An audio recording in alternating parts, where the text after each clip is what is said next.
Hello guys पिछली video में मैंने आपको बताया था जीरो ऑर्डर केमिकल रिएक्शन के बारे में।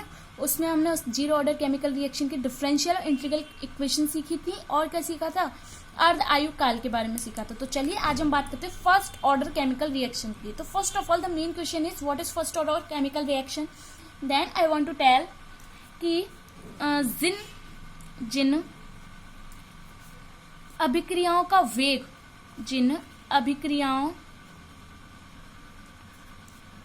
जिन अभिक्रियाओं का वेग किसी एक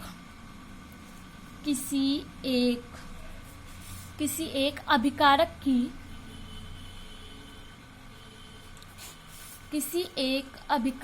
की सांद्रता यानी कॉन्सेंट्रेशन की एक घात पर निर्भर करता है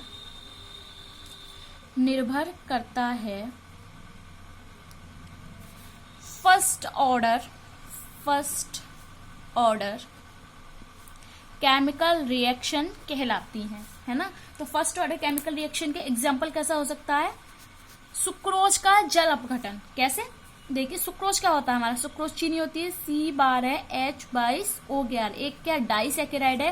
डाइसैकेराइड का जब भी क्या होता है जल अपघटन होता है तो मोनोसैकेराइड के दो अणु बनते हैं। तो इसका जल अपघटन हुआ तो सपोज दैट हमारे पास बना C6H12O6 ग्लूकोज प्लस C6H12O6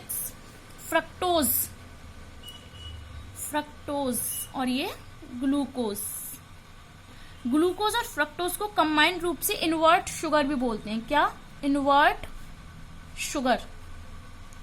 और इस रिएक्शन को क्या बोलते हैं, इन्वर्जन ऑफ सुक्रोज, यानी कि सुक्रोज का प्रतिपन है ना, ये सुक्रोज है हमारा। तो इसमें जो वेग होगा किसका, केमिकल रिएक्शन का, वो क्या होगा dx/dt है ना। और प्रोपोर्शनल किसके होता है, रिएक्टेंट्स की कॉन्सेंट्रेशन के। तो इसमें तो क्या है C12 है H22O11 एंड H2O, दो रिएक्टेंट है। लेकिन according to the definition of first order chemical reaction dx/dt यानी कि रेट ऑफ रिएक्शन किसके प्रोपोर्शनल होगा, एक अभिकारक की सांद्रता के एक घात के। तो ये प्रोपोर्शनल होता है ग्लूकोज की सांद्रता की एक घात के और इसकी 0 घात के। तो sum of powers is equal to क्या हो जाएगा, 1 + 0 is equal to 1। That means order of reaction is equal to 1। ये क्या कहलाएगी, फर्स्ट ऑर्डर केमिकल रिएक्शन कहलाएगी। तो चलिए अब हम आगे बढ़ते हैं, और आगे बढ़ते हैं तो बात करते हैं हम डिफरेंशियल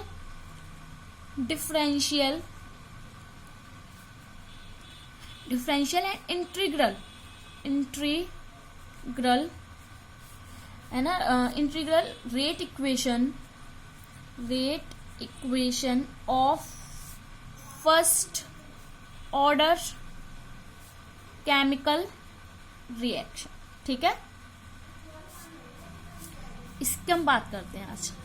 तो उससे पहले हम क्या करते हैं, उससे पहले हम रिएक्शन सपोज करते हैं। सपोज अ रिएक्शन इज, एक रिएक्शन क्या है कि एक कोई रिएक्टेंट है जो रिएक्ट करके क्या बनाता है, प्रोडक्ट V बनाता है। ठीक है, तो जब क्या है, जब T बराबर 0 रहा होगा तो कॉन्सेंट्रेशन ऑफ A क्या है, A है ना, और T बराबर 0 है, यानी कि जब रिएक्शन स्टार्ट ही नहीं हुई तो प्रोडक्ट की कॉन्सेंट्रेशन क्या होगी, 0 होगी। ठीक है, आफ्टर T सेकेंड बाद क्या है, T सेकेंड बाद रिएक्टेंट की कॉन्सेंट्रेशन कितनी रह गई, A - X रह गई। इसका मतलब जो प्रोडक्ट की कॉन्सेंट्रेशन है वो कितनी हो गई, X। रिएक्टेंट के कॉन्सेंट्रेशन में से X मोल घट गया, तभी तो प्रोडक्ट की कॉन्सेंट्रेशन X मोल हुई। ठीक है, तो हम क्या करेंगे, अभिक्रिया का वेग निकालेंगे। तो अभिक्रिया का वेग क्या होता है, प्रोडक्ट के रिस्पेक्ट में निकाल रहे हैं, तो dx/dt जो कि क्या इंस्टेंटेनियस वेग है, इंस्टेंटेनियस रेट है एट टाइम T पर। और हमें पता है कि रेट किसके प्रोपोर्शनल होता है, कॉन्सेंट्रेशन, रिएक्टेंट के कॉन्सेंट्रेशन के। तो dx/dt प्रोपोर्शनल हो जाएगा A - X के। आई होप आपको इतनी बातें समझ में आई गई होंगी। एक एक पॉइंट क्लियर करते हुए चलिए ताकि आगे आपको कोई दिक्कत नहीं आएगी। ठीक है, अब हमें पता है कि जब भी प्रोपोर्शनल का साइन हटता है तो एक कांस्टेंट आता है। तो dx/dt इज इक्वल टू क्या हो जाएगा, K × A - X। Equation number 1 where K is equal to क्या है, K is equal to specific rate और कांस्टेंट। ठीक है, कांस्टेंट। अब इक्वेशन वन क्या है? Equation one is differential rate equation for first order chemical reaction, यानी कि हमने डिफरेंशियल इक्वेशन तो निकाल ली, अब हमें क्या चाहिए? हमें इंटीग्रल इक्वेशन चाहिए। तो चलिए आगे बढ़ते हैं और आगे बढ़ने से पहले हम इक्वेशन वन की फिर से हेल्प लेंगे। इक्वेशन वन से क्या प्राप्त हो जाएगा हमें? इक्वेशन वन से मिलेगा हमें dx इज इक्वल टू, यहाँ से देख लीजिए, dx यहाँ पे लिखा है, ये आएगा dx, यहाँ से निकल के आएगा dx इज इक्वल टू, यहाँ पे हम लिख सकते हैं k into a minus x, है ना, k into a minus x into t. तो हम यहाँ पे क्या लिख सकते हैं? dx upon a minus x is equal to k into t. ठीक है, इतना निकल के आया। तो हम यहाँ पे क्या करेंगे? On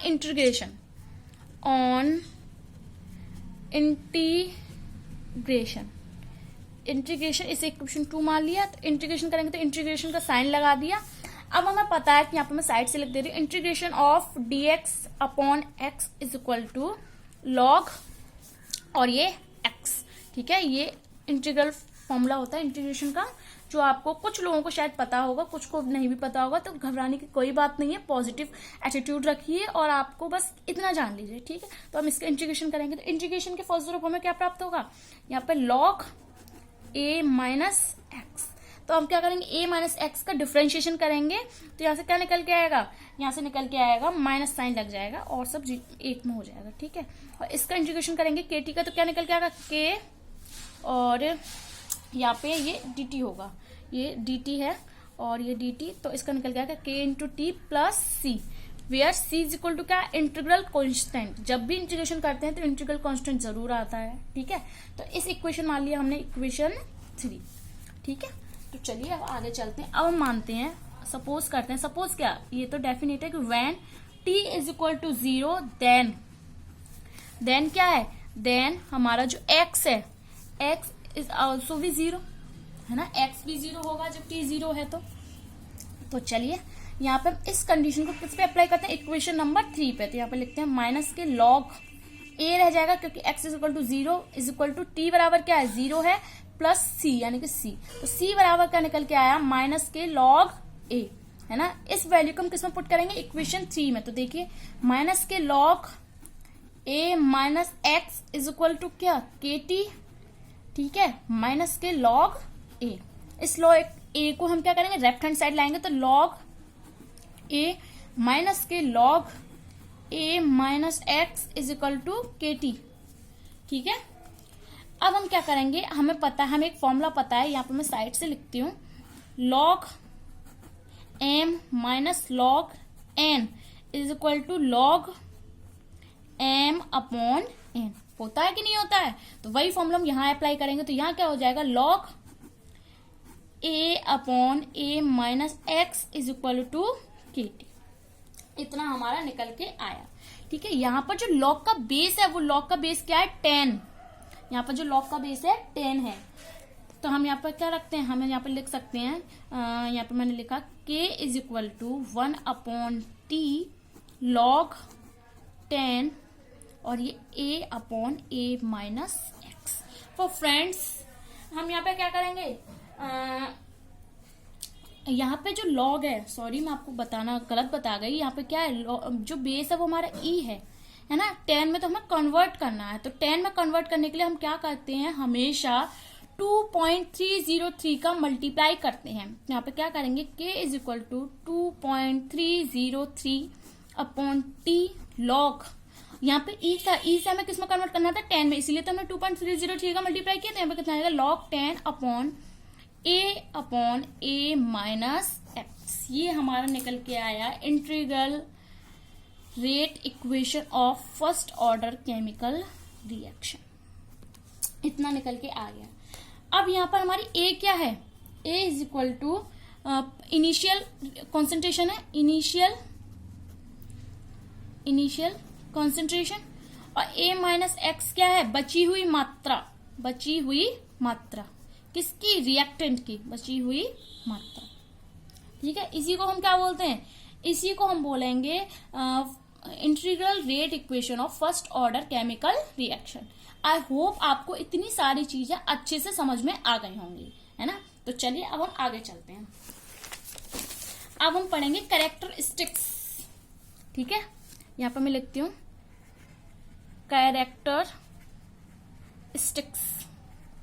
characteristics of first order chemical reaction. तो फर्स्ट क्या है?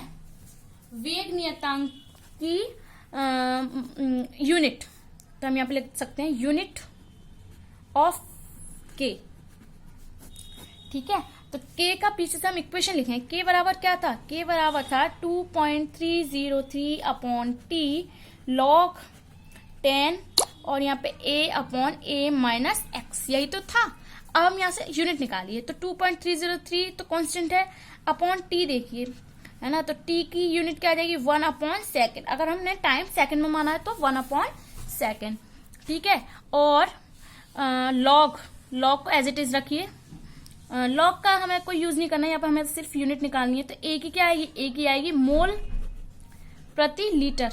ठीक है, और a माइनस एक्स की भी क्या है? मोल प्रति लीटर। तो देखिए मोल प्रति लीटर से मोल प्रति लीटर कट गया, तो k की यूनिट क्या निकल के आई? k बराबर निकल के आया सेकेंड इनवर्स। यानी कि फर्स्ट ऑर्डर केमिकल रिएक्शन में क्या है? k की जो यूनिट होती है वो क्या होती है? Second inverse. इस सेकेंड इनवर्स की सहायता से हम क्या करते हैं? न्यूमेरिकल में हम रिकॉग्नाइज भी कर सकते हैं कि ये जो हमें क्वेश्चन दे रखा है वो फर्स्ट ऑर्डर का है या सेकेंड ऑर्डर का है। ठीक है, तो चलिए हम आगे चलते हैं। आगे जो सेकेंड कैरेक्टरिस्टिक्स है वो क्या है? प्रथम कोटि की अभिक्रिया में k का मान a और a माइनस एक्स के अनुपात पर निर्भर करता है। हमने पीछे ये देखिए यहाँ पर सीधे सीधे दिखाई दे रहा है कि k की जो वैल्यू किस पर निर्भर कर रही है? a upon a minus x का जो रेशियो है उस पर। ठीक है, अब हम क्या करेंगे? अब हम निकालेंगे अर्ध आयु काल। अर्ध, यहाँ पर हम लिख सकते हैं अर्ध आयु काल। अर्ध आयु काल क्या होता है? Half time period. यानी कि हाफ टाइम पीरियड बचने या गुजरने के बाद जो मात्रा शेष रह जाती है हम उसे निकालेंगे। तो अर्ध आयु काल के लिए टी बराबर क्या हो जाता है? टी बराबर हो जाता है टी हाफ, है ना। और टी हाफ पे क्या होगा? a माइनस एक्स क्या रह जाएगा?